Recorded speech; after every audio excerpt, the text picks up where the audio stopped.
అరే గజల చెప్పరా బట్టు. కమిటీ కుర్రోలు చూసి వచ్చా. ఏ ప్రీమియర్ వేసారా ఏంటి? ఏసారు మామ, ట్రిపుల్ ఏలో చూసి వచ్చా. సినిమా అయితే మాత్రం మామూలుగా లేదు. చిన్నప్పుడు మెమరీస్, కాలేజీలో గొడవలు కళ్ళకి కట్టినట్టు చూపించాడు రా. అంటే నా లైఫ్ నేను చూసుకుంటున్నానా అని ఒక్కొక్కసారి అనిపించింది. ఓవరాల్ గా ఒక రోలర్ కోస్టర్ రైడర్ ఆ సినిమా. ఏంటి మామ నువ్వు చెప్తున్నట్టు చూస్తుంటే మొత్తం చైల్డ్హుడ్ మెమరీస్ కానీ కాలేజ్ డేస్ అన్నీ అంటుంటే అన్ని ఎమోషన్స్ కలిపి ఒక సమపాలులో ఒక మిక్సర్ పొట్లం కట్టినట్టు ఉందంటావు. నువ్వు చెప్పిన మాటల ప్రకారం నాకు అలాగే అర్థమవుతుంది. నిజమేనా అది? మామ ఇక్కడ మెయిన్ ఏంటంటే అన్ని సమపాల్లో సమకూర్చడం కాదు, ఒక ఫ్లో, ఒక ఆర్గానిక్ ఫ్లో ఉంది మామ స్టోరీలో.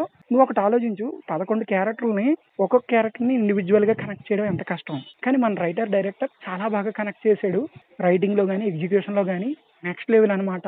ప్రతి క్యారెక్టరైజేషన్ గుర్తుండిపోద్ది, ప్రతి పేరు గుర్తుండిపోద్ది. అరే మామ నువ్వు ఇంత ఇలా చెప్తున్నావంటే నాకు ఒక రకమైన గూస్ బంప్స్ లాగా వస్తుంది. ఎందుకంటే అంత ఈస్తో 11 క్యారెక్టర్స్ ఏవైతే ఉన్నాయో వాటిలన్నింటినీ ప్రజెంట్ చేసాడని అంటున్నావు. ఒక రైటర్కి కమాండ్ ఉంటే తప్ప అంత ఈస్ట్ అయితే పుల్ ఆఫ్ చేయలేడు. అండ్ ఆ రైటింగ్ని అర్థం చేసుకుంటే తప్ప ఆ క్యారెక్టర్స్ అన్నీ కూడా అంత ఈజీగా క్యారెక్టర్స్ని పుల్ ఆఫ్ చేయలేవు కూడా. ఈ విషయం పరంగా చూసుకుంటే క్యారెక్టర్స్ కానీ వాటికి సపోర్ట్ చేసిన మిగతా క్యారెక్టర్ ఆర్టిస్టులు కానీ ఎలా పెర్ఫార్మెన్స్ చేశారు? మా పర్ఫార్మెన్స్ చాలా బాగున్నాయి. ప్రతి ఒక్కరిని అలా కాస్టింగ్ చేశారు. ఈ సినిమా ప్రమోషన్స్ లో చెప్పారు 6,000 ఆడిషన్స్ చేశారంట ఈ సినిమా కోసం. ఎంత పర్ఫెక్ట్ కాస్టింగో నీకు సినిమా చూసాక అర్థం అవుద్ది. అంత కష్టపడ్డారు కాబట్టి ఎంత మంచి అవుట్పుట్ వచ్చింది, టెక్నికల్ గా కానీ పర్ఫార్మెన్స్ వైజ్ గా కానీ. మా ఇంకోటి స్పెషల్ గా చెప్పాలి మామ, వాళ్ళు బాగా చేశారు వీళ్ళు బాగా చేశారు అని ఎక్కడ లేదు మామ. అందరూ బాగా చేశారు.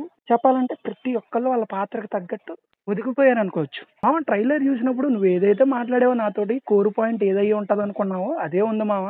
అది నేను రివీల్ చేయట్లేదు, ఎందుకంటే ఆడియన్స్ కొంచెం డిస్ట్రాక్ట్ అవుతారు. ఆ పాయింట్ తెలిస్తే సినిమాని ఎంజాయ్ చేయలేరు.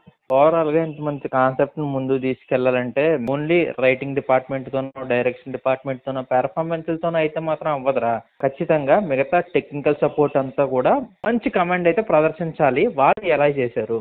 మామ ప్రామిస్ గా చెప్పాలంటే సినిమా చూస్తున్నంత సేపు నేను టెక్నికల్ వాల్యూస్ గురించి అసలు ఆలోచించలే. బికాజ్ అంతలా కనెక్ట్ అయిపోయి అంతలా చూసా.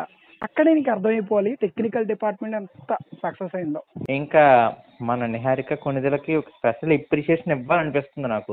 ఎందుకనంటే సినిమాని తను ఓన్ చేసుకున్న విధానం నాకు చాలా బాగా నచ్చింది.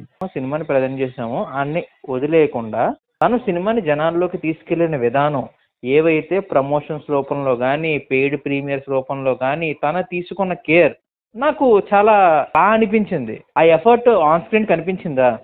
మామ 100% కనిపించింది మామ. హ్యాట్స్ ఆఫ్ చెప్పాలి నిహారిక కొనిదలకి. చెప్పాలంటే నువ్వు చెప్పింది కరెక్ట్. నేను ఇంకా దాన్ని ఎక్స్టెండ్ చేయను, లాగ్ అయిపోద్ది. ఒకటి మాత్రం చెప్పి ముగిస్తాను ఈ వీడియోని. Hats off to team committee Kurrollu and congratulations to team committee కుర్రోళ్ళు.